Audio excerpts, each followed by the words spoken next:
Bharuch B division police station custody લોકઅપમાં રહેલ આરોપી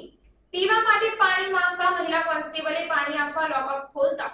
ધક્કો મારી ફરાર થઈ ગયો હતો, જેને ઝડપી પાડવાના ચક્રો ગતિમાન કરવામાં આવ્યા છે।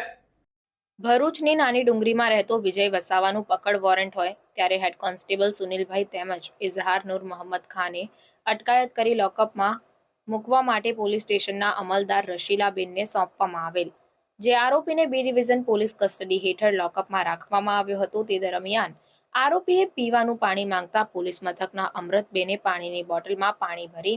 લોકઅપના દરવાજાને જાળી લગાડેલ હોય, જેથી લોકઅપનો દરવાજો થોડો ખોલી આરોપીને પાણીની બોટલ આપવા જતા આરોપીએ અંદરથી લોકઅપનો દરવાજો એકદમ ખેંચી દરવાજો જોરથી ખોલી નાખી તેઓને ધક્કો મારી ભાગતા તેઓ તેમજ બીજા પોલીસ કર્મચારીઓએ પણ આરોપીનો પીછો કર્યો હતો, પરંતુ તે હાથ લાગ્યો ન હતો। પોલીસ કસ્ટડીમાંથી આરોપી